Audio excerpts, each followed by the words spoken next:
Salam, hər vaxtınız xeyir olsun. Bugün sizə danışmaq istədiyim mövzu kəskin göz ağrıları. Gündəlik praktikada çox rast gəlirik. Pasiyentlər zəng edir və ya müayinəyə gəlirlər, doktor gözüm dəhşət ağrıyır. Və o dəhşət ağrıyır sözünü elə vurğulayaraq deyirlər ki, düzdür, dəhşət göz ağrısı verəcək göz patologiyaları var. Əslində biraz danışmışıq, vaxt olduqca gələcəkdə də danışacağıq. Amma bu dəhşət göz ağrıları şikayətinin təxminən 80%-nin altında əslində göz problemi yatmır. Sinir problemi yatır.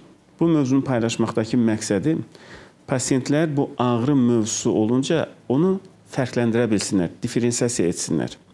Ümumiyyətlə, dəhşətli göz ağrısında mütləq göz qızartısı olmalıdır. Əgər gözdə ağrı varsa, amma gözün özünə baxırıq güzgüdə qızartı yoxdursa, böyük ehtimal bu gözə bağlı deyil. Yəni, pasiyentlər bu ağrının səbəbini başqa yerdə axtarmalıdırlar.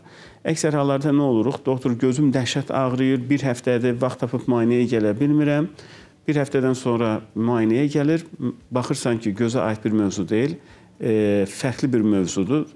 Əsas da fərqli mövzu nə olur? Nevrogen mənşəli olur və xəstə bir həftə göz həkimi müayinəsi üçün gözləyir. Təkrar nevropatoloqa getməyə ehtiyacı doğur, bir neçə gündə nevropatoloqu gözləyir. Yəni, belə olan hallarda əgər gözdə qızartı yoxdursa, tövsiyəmiz birinci nevropatoloqa müraciət etmələridir. Nevroloji ağrıların səbəbi əksər hallarda yenə üçlü sinir ağrıları. Üçlü sinirin 3 şaxəsi var.